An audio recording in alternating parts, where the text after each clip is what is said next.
Bonjour tout le monde et bienvenue sur Home Kitchen. Aujourd'hui on se retrouve pour la partie 2 sur les maquis vegan. La dernière fois, si vous vous souvenez bien, je vous montrais comment faire le fameux riz à sushi.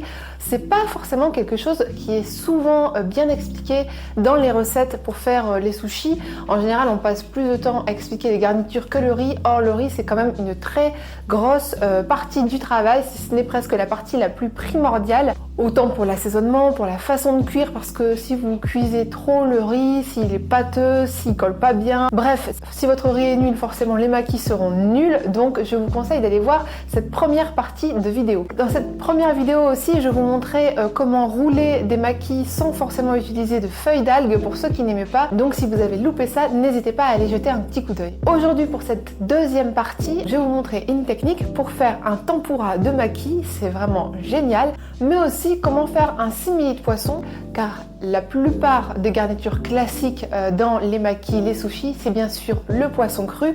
Or, c'est quelque chose qui peut être très facilement répliqué dans le règne vegan, autant pour la texture, le visuel ou le goût. Donc tout de suite, c'est parti pour la liste des ingrédients. Alors, pour les ingrédients, vous aurez besoin donc les fameuses feuilles de nori qui sont les feuilles pour rouler les maquis. Ensuite, donc forcément du riz à sushi. Donc moi, je les fais cuire en avance. Ici, donc comme je vous l'ai expliqué, on va faire une sorte de maki frit. Donc j'ai pris de la chapelure japonaise, ça s'appelle du panko et c'est vraiment une chapelure qui va être 2 fois plus croustillante que la chapelure de pain dont on a l'habitude de manger. C'est vraiment quelque chose qui va être hyper crispy. Je l'ai trouvé tout simplement à Intermarché dans les rayons du Monde, mais je pense que c'est pas quelque chose d'extrêmement dur à trouver. Cela dit, si vous n'en trouvez pas, vous pouvez aussi prendre de la chapelure classique pour faire le test. Pour la garniture, moi j'ai juste pris de la mangue, de l'avocat et un petit peu de cacahuètes. Vous pensez à prendre par exemple une petite sauce soja sucrée qui va très bien pour la dégustation. Et pour faire la pâte à tempura, donc qui va servir à accrocher la chapelure, on aura juste besoin de farine de maïzena, de levure chimique et un petit peu d'eau glacée. Donc vous mettez juste une bouteille d'eau au congélateur quelques minutes avant. Sur internet, vous pourrez souvent trouver des pâtes à tempura faites avec par exemple de l'eau pétillante ou de la bière.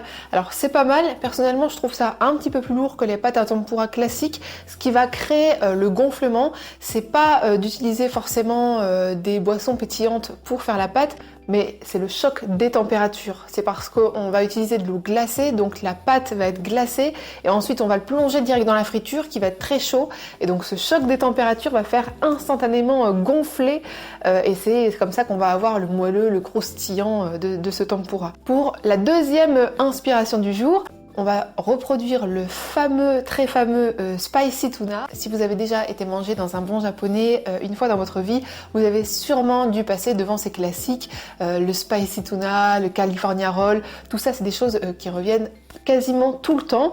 Et donc aujourd'hui on va répliquer le thon rouge avec de la tomate. Donc là sûrement vous devez croire que je suis à côté de la plaque, mais vous allez voir, c'est une petite technique rapide et très efficace. On va faire cuire la tomate, mais vraiment à peine 1 minute, quelques secondes, et ensuite on va la mariner, ce qui va à la fois lui donner une texture et un goût. Mais qui dit tuna dit spicy, donc là j'ai pris de la sriracha et de la crème soja pour faire une mayonnaise un petit peu rouge qui est le marqueur indispensable de ce maki emblématique, et des petits chips aux oignons. Voilà, j'en ai plus beaucoup, mais pareil, ça se trouve vraiment partout, ça coûte vraiment 3 fois rien. C'est des petits oignons frits en fait émiettés, c'est juste à la fin pour rouler le maki dedans, et c'est vraiment hyper facultatif. Je vais vous montrer cette petite technique pour pas avoir la feuille d'algue en extérieur, mais à l'intérieur, comme ça vous pouvez aussi la sentir un peu moins. Ça peut aussi être une technique. Comme d'habitude, vous retrouverez toutes les mesures, les précisions, les annotations dans la barre de description, donc n'hésitez pas à aller jeter un coup d'œil. Et tout de suite, c'est parti pour la recette. On va commencer par la marinade, comme ça la tomate va avoir le temps d'infuser. Dans un récipient, je commence par mettre 2 cuillères à soupe de sauce soja, 1 cuillère à soupe d'arôme fumé.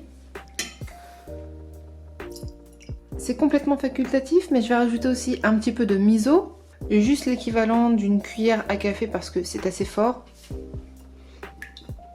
Je dilue juste avec un tout petit peu d'eau. Je mets aussi une cuillère d'huile. Si vous voulez un petit peu plus de caractère, vous pouvez choisir l'huile de sésame. Ensuite, je viens rajouter du jus de citron. Je déchire un petit peu de feuilles de nori dedans pour le côté iodé. Donc ça, c'est vraiment ce qui va ajouter le goût de la mer. Moi, comme j'ai différentes algues, j'aime bien mixer. Mais si vous avez juste de la nori, c'est très bien aussi. La dulce, c'est une algue rouge légèrement fumée. Et puis en dernier lieu, je vais ajouter ce petit mélange à épices spécial poisson. Bien sûr, ce ne sont que des épices, mais dedans il y a un petit peu de poudre d'ail, un petit peu d'aneth. Et donc ça va très bien avec cette petite marinade. On peut aussi ajouter un petit peu de gingembre, frais ou en poudre. Surtout si vous avez d'autres idées, n'hésitez pas. Une marinade, ça se customise à l'infini. Donc ici je prépare une grande casserole avec de l'eau bouillante. À côté je prépare un saladier avec de l'eau glacée. J'incise chaque tomate au dos comme ça en croix pour que la peau éclate plus facilement. Et je vais venir les poser délicatement comme ça environ 30-40 secondes chacune. Ça va très vite et ensuite on les baigne directement dans l'eau glacée. Du coup le choc des températures les fait tout de suite éclater. Elles restent assez fermes mais la peau se pèle instantanément. Quand on a fini donc de les peler, on peut enlever le trognon avec un petit couteau. Puis on coupe la tomate en petits segments. Et avec une cuillère à soupe, on vient gratter comme ça la pulpe à l'intérieur, qu'on peut garder par exemple pour un gazpacho ou une soupe. Quand vous l'avez coupé en petits morceaux, voilà ce que ça donne. Maintenant on va laisser reposer au frigo et on peut s'occuper du reste. La tomate est un peu molle, elle va bien macérer dans les algues et la sauce soja. On va laisser reposer ça au frigo. Je vous conseille d'utiliser la variété cœur de bœuf qui va avoir beaucoup de chair et un petit peu moins de pulpe. Maintenant pour la mayonnaise spicy, je vais commencer par mettre 2 cuillères à café de moutarde, 2 cuillères à soupe de crème soja et 4 cuillères à soupe d'huile. Je fouette le mélange, on obtient quelque chose qui se tient vraiment bien. Si vous avez un petit peu de mal à la monter, ajoutez l'huile enfilée tout doucement comme une mayonnaise classique. Donc là j'assaisonne avec un petit peu de sel, un petit peu de poudre d'oignon, un petit peu de sauce soja sucrée et un petit peu de sriracha. Donc là on a notre fameux condiment spicy mayo. Pour ceux qui ont du mal avec la sriracha, sachez que c'est vraiment très léger. Moi personnellement j'adore cette sauce et en plus c'est vraiment trop facile. Donc là c'est parti, j'ai préparé ma paillote, j'ai mis une petite feuille de cellophane dessus. On n'oublie pas de placer le papier du côté texturé, le côté brillant sur la paillote. Comme d'habitude la petite tasse d'eau pour que nos doigts collent un petit peu moins. Moi personnellement je fais toujours refroidir mon riz sur des assiettes. Pourquoi? Parce que si vous le mettez au frigo il va devenir tout dur et il va s'assécher, ça va être beaucoup moins facile. Tandis que si vous le laissez refroidir à température ambiante sur des plateaux, vous allez arriver à un meilleur résultat.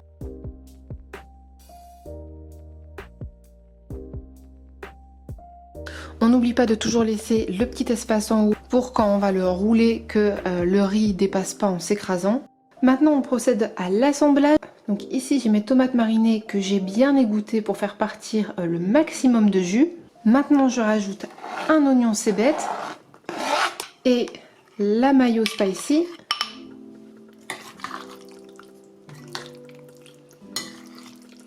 Maintenant hop, on va retourner la feuille de riz. J'éparpille un petit peu de sésame blanc et d'oignon grillé un petit peu partout. Et là, je viens remettre ma feuille de riz dessus. Il faut agir assez rapidement parce qu'après, la feuille peut avoir tendance à se ramollir. Maintenant, on met notre garniture. Et hop, on roule.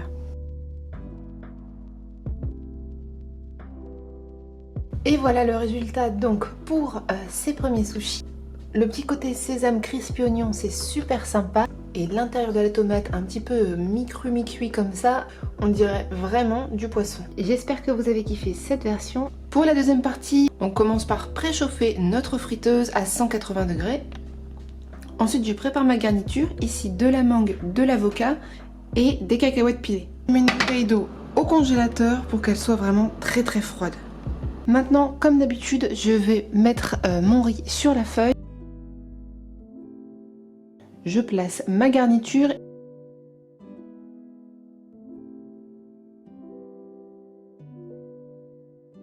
Et pour l'instant, je mets mes rouleaux de côté sans les couper.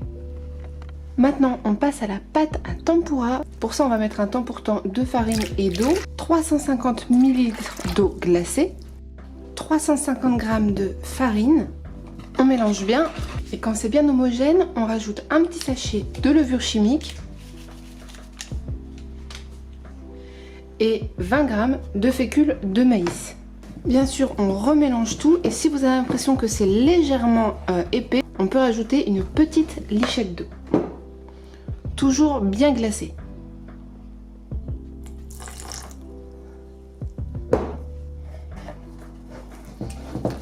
Au final, ça doit avoir la consistance d'une pâte à pancake. Bien sûr, on n'oublie pas la petite pointe de sel. La suite, vous la connaissez, on prépare 2 récipients. Dans l'un, notre pâte à tempura, dans l'autre, le panko. Et on va tremper d'abord dans ce bac, ensuite dans le deuxième, et ensuite un petit tour à la friteuse. Et voilà ce que ça donne à la fin. Honnêtement, celui-là, je vous le dis tout de suite, vous n'êtes pas prêts. Vous avez jamais mangé un truc aussi bon. La chapelure, elle est tellement croustillante, c'est un truc de dingue. Allez, juste pour vous, je fais un petit ASMR croustille. Vous allez voir comment c'est hyper satisfaisant. Donc, bien sûr, hop, ça c'est juste le bout. On part.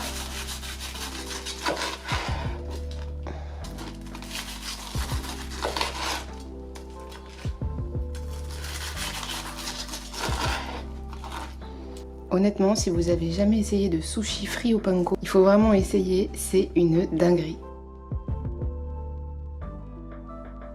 Sur ce, je vous dis à bientôt pour de nouvelles aventures sur Home Kitchen.